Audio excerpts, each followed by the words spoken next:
चलो बहादुर, तो आज के इस वीडियो में हम लोग पढ़ने वाले हैं सरल सूक्ष्मदर्शी। पीछे ना बाबू एक वीडियो बना करके आप लोग को दिए थे सूक्ष्मदर्शी का। सूक्ष्मदर्शी किसे कहते हैं, सूक्ष्मदर्शी के प्रकार, जिसमें बताए होंगे बाबू कि सूक्ष्मदर्शी के दो प्रकार होते हैं, एक सरल सूक्ष्मदर्शी और एक संयुक्त सूक्ष्मदर्शी, यानी सिंपल माइक्रोस्कोप और कंपाउंड माइक्रोस्कोप। आज हम लोग पहला प्रकार यानी जो सरल सूक्ष्मदर्शी है, सिंपल माइक्रोस्कोप है, उसका स्टडी करने जा रहे हैं, सिंपल माइक्रोस्कोप का। चलिए पहले सरल सूक्ष्मदर्शी कहते किसे हैं। तो सरल सूक्ष्मदर्शी एक प्रकार का मानव निर्मित, कैसा बाबू, मानव निर्मित प्रकाशिक यंत्र है। कैसे यंत्र है, मानव निर्मित प्रकाशिक यंत्र है, जो करता क्या है, तो सूक्ष्म वस्तुओं के, कौन से वस्तु जी, सूक्ष्म वस्तु, सूक्ष्म वस्तुओं के दर्शन कोण के मान को बढ़ा करके बड़ा दिखाता है। सूक्ष्म वस्तुओं के दर्शन कोण के मान को बढ़ा करके बड़ा दिखाता है। अब ये किस सिद्धांत पर आधारित है, माने किस सिद्धांत पर कार्य करता है। तो सरल सूक्ष्मदर्शी इस सिद्धांत पर कार्य करता है कि लेंस के, किसके जी, लेंस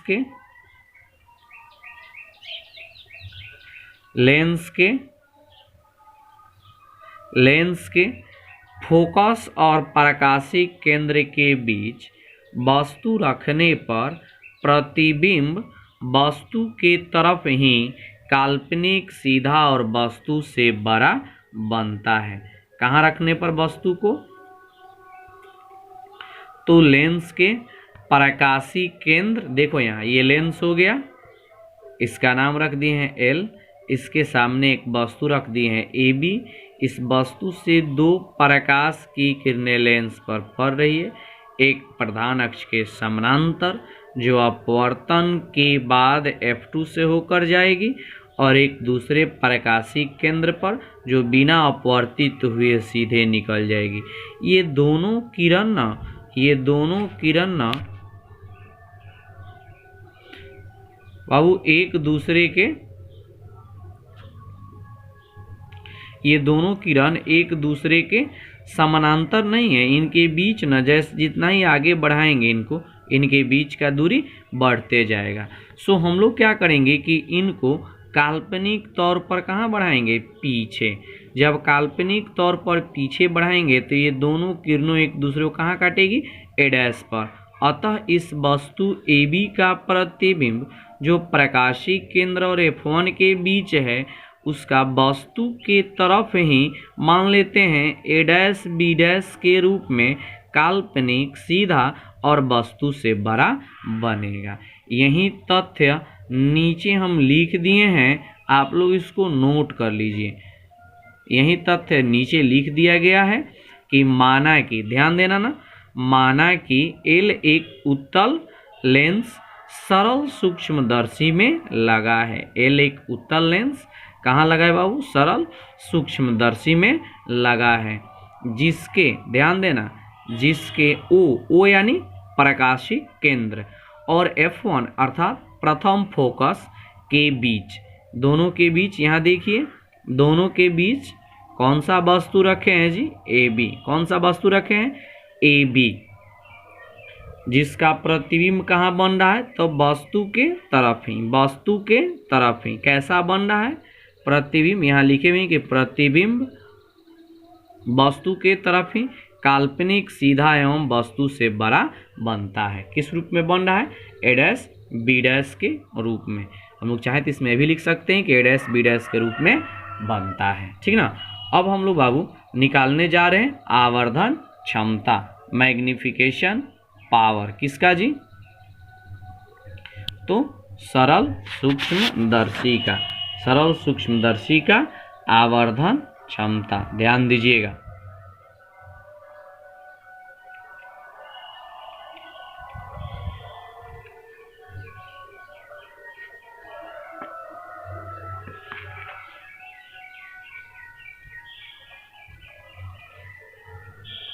देखो जी, आप लोग को याद होगा बाबू, पीछे ना हम लोग ना प्रकाशिक यंत्र का आवर्धन क्षमता पढ़े हैं, याद है? कोणीय आवर्धन पीछे पढ़ाए हैं, या आवर्धन क्षमता।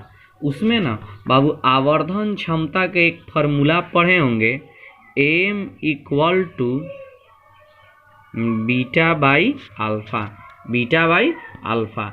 बीटा कौन सा कोण है बाबू? तो प्रकाशिक यंत्र से वस्तु को जब देख रहे हैं तो उस वस्तु के द्वारा जो प्रतिबिंब बन रहा है प्रकाशिक यंत्र से, उसका कोण, और अल्फा जो है डायरेक्ट वस्तु के द्वारा नेत्र पर बनाया गया कोण है। तो ध्यान देना, यहाँ पहले दोनों कोण का जिक्र कर लेते हैं कि कौन बीटा है और कौन अल्फा है। यहाँ जो ये जो भाग है ना बाबू, इसको डायरेक्ट सीधे ले जाकर हम लोग इससे मिला देते हैं और इस बिंदु का कुछ नाम रख देते हैं, नाम रखते हैं इसका सी।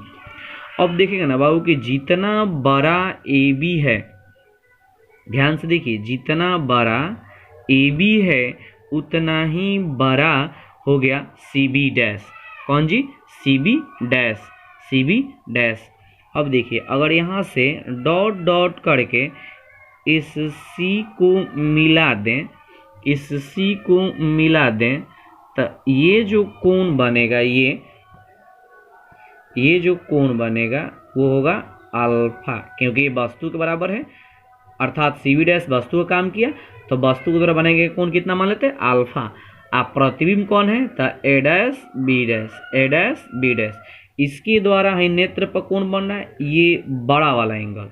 ध्यान से देखिए, ये बड़ा वाला एंगल देख रहे हैं ना बाबू, ये बड़ा वाला एंगल, बड़ा वाला एंगल, इसका नाम हम लोग रख लेते हैं बीटा। क्या नाम रखते हैं बाबू? बीटा।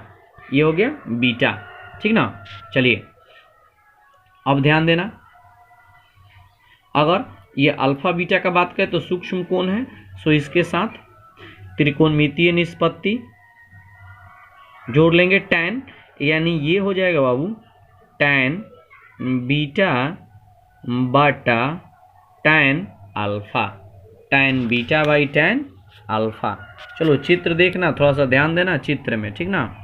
चित्र में tan, तो tan का हम लोग जानते हैं फॉर्मूला, tan का फॉर्मूला होता है बाबू लंब बटा आधार। तो tan बीटा को बीटा के लिए देखते हैं, तो tan बीटा यही ना है, तो इसके लिए सामने वाला भुजा कौन होगा? ए dash B dash, A dash B dash, जो किसका काम करेगा? वो लंब का। आधार कौन होगा? O B dash. कौन जी? O B dash, O B dash. ये किसका काम करेगा? आधार का। ये हो गया लंब और ये है बाबू आधार, ये लंब और ये आधार। अर्थात हम लोग ये नोट कर सकते हैं कि tan बीटा बराबर, ध्यान देना ना, tan बीटा बराबर चित्र से ए डैश बी डैश बटा ए डैश बी डैश बटा ए डैश बी डैश बटा ओ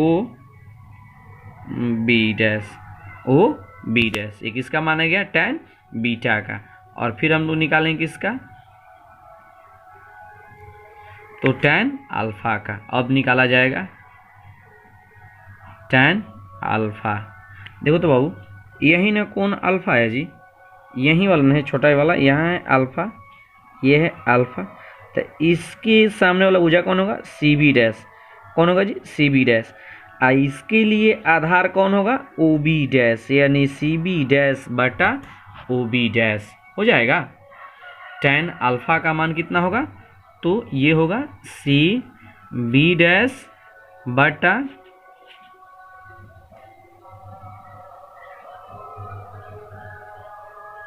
सी बी डैश बटा ओ बी डैश, ठीक ना। अब हम लोग क्या करते हैं कि इन दोनों का वैल्यू ले जा करके रखते हैं यहाँ पर। सो m बराबर कितना होगा? तो पहले मान रखेंगे किसका, यहाँ ऊपर लिखते हैं, ऊपर लिखते हैं बाबू यहाँ। सो m बराबर हो जाएगा, ध्यान देना ना, tan बीटा के स्थान पे इनको रखेंगे और tan अल्फा के स्थान पे इनको रखेंगे। तो tan बीटा के स्थान पर कितना रखाएगा भाई जी, तो tan बीटा के स्थान पर हम लोग रखेंगे a डैश b डैश बटा o b डैश, और इसके बटा में अल्फा के स्थान पर रखेंगे c b डैश बटा O B dash. O B dash cancel हो जाएगा। जब ओ बी डैश कैंसिल हो गया तो बचेगा कितना बाबू, तो m बराबर बच गया ऊपर, हाँ यहाँ डैश है, A dash B dash, A dash B dash, A dash B dash, A dash B dash, और उसके बाद बटा में C B dash, C B dash.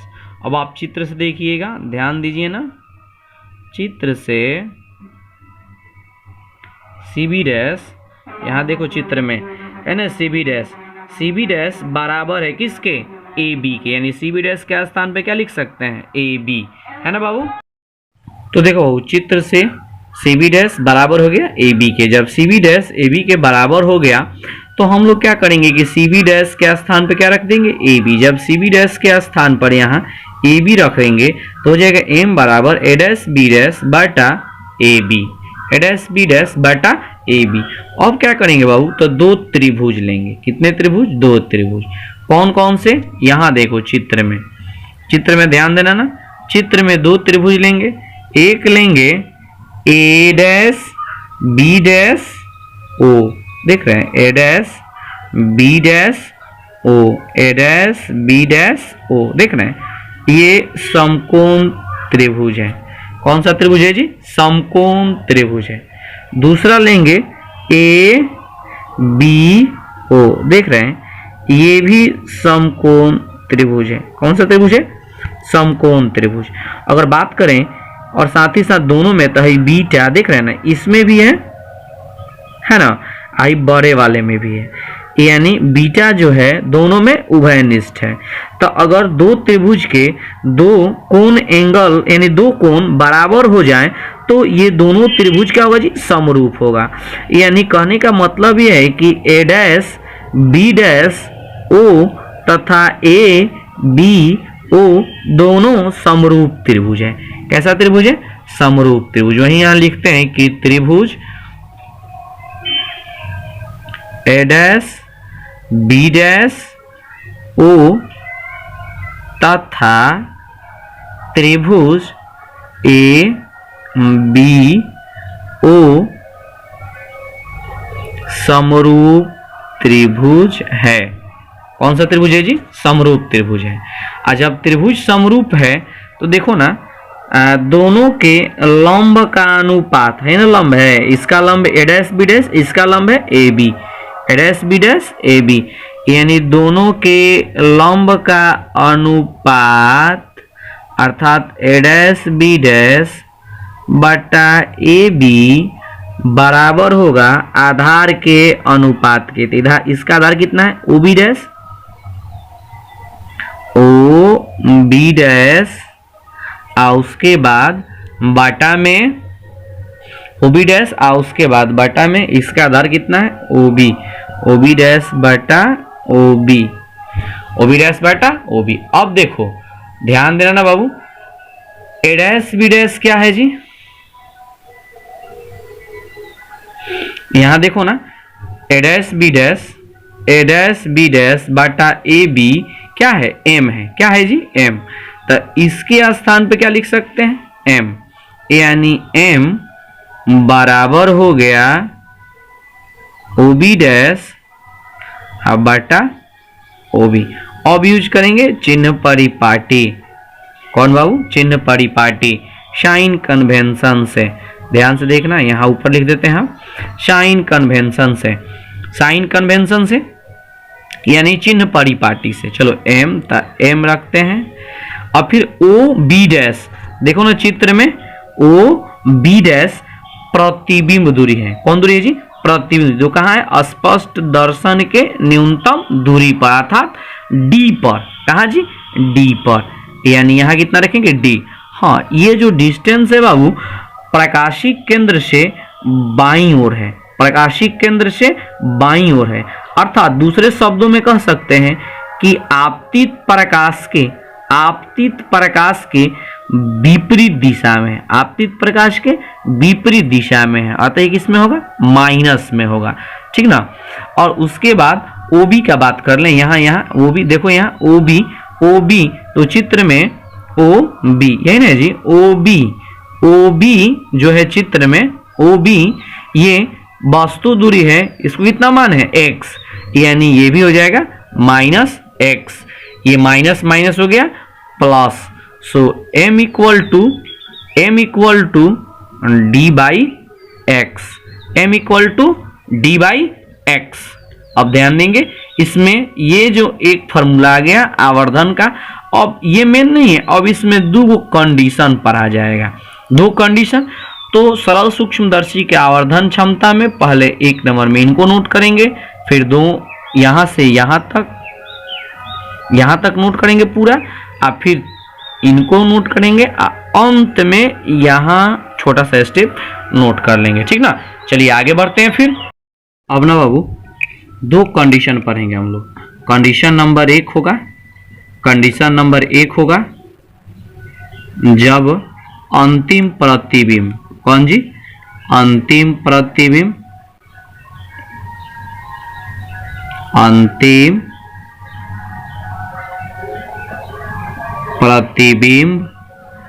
स्पष्ट दर्शन के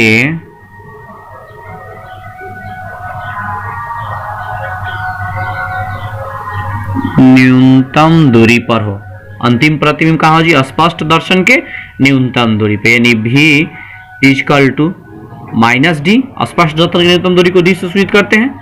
अब वास्तु दूरी तो u तो मानिए लिए हैं चित्र में, देखे ना जी, x माने -x। अब यूज करेंगे लेंस सूत्र,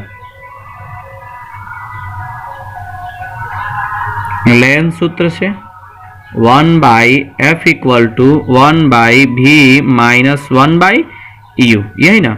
यहाँ देखिए 1/f इक्वल टू 1/v के स्थान पर रखेंगे -d, माइनस ये और माइनस यहाँ का क्या हो जाएगा? प्लस, यानी माइनस माइनस हो गया प्लस 1/x, ठीक ना। ये माइनस में इसको इधर भेज दीजिए, प्लस में इधर क्या बचेगा? 1/x, यानी केवल 1/x इक्वल टू बचेगा, और 1/d f के साथ चला गया है, 1/d प्लस 1/f। अब देखो यहाँ दो पक्ष बन गया। अब हम लोग क्या करेंगे बाबू कि दोनों पक्षों में d से, किससे जी? d से गुना करने पर गुना किया जाएगा, दोनों पक्षों में d से गुना करने पर। तो ये होगा d बाई एक्स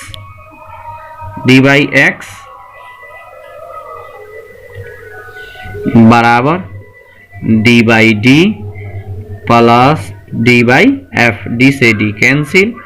यहाँ देखिए d by x equal to 1 plus d by F.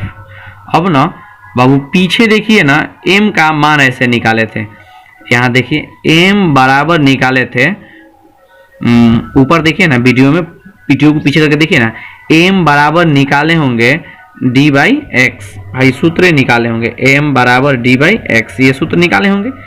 उसको क्या कीजिए ना, समीकरण 1 मान लीजिए। पीछे देखिए ना वीडियो में m equal to d by x निकाले हैं ना, उसको क्या मान लीजिए? समीकरण 1 मान लीजिए, ठीक ना।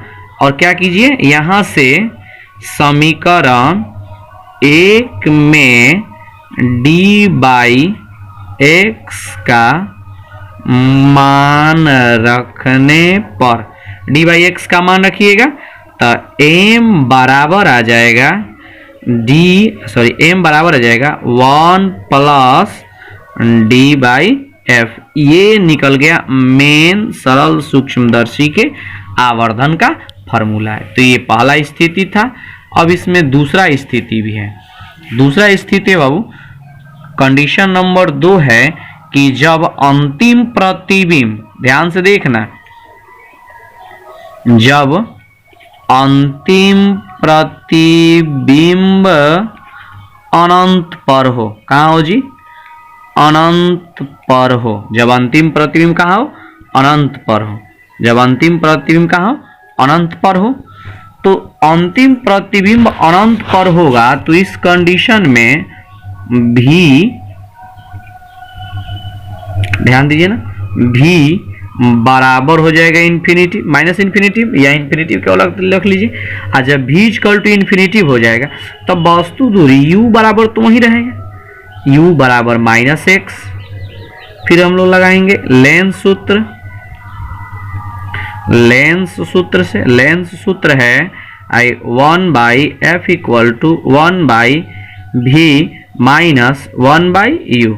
तो 1/f = 1/, जैसे ही वैल्यू रखेंगे इन्फिनिटी और ये माइनस माइनस प्लस हो जाएगा 1/x। तो यहाँ से f बराबर केवल क्या बचेगा, x। a बराबर केवल x। अब क्या करेंगे, इसी को उठाएंगे आई समीकरण 1 में रख देंगे, यानी m बराबर समीकरण 1 में रख देंगे d/x का मान। तो m बराबर हो जाएगा d/x के स्थान पर रख लेंगे f, यानी m बराबर d/f। ये अनंत के लिए है और ये मेन फार्मूला है, ठीक ना। तो निकल गया आवर्धन क्षमता। बस इस वीडियो में इतना ही। आज के लिए दीजिए इजाजत, फिर मिलेंगे नेक्स्ट वीडियो में। धन्यवाद।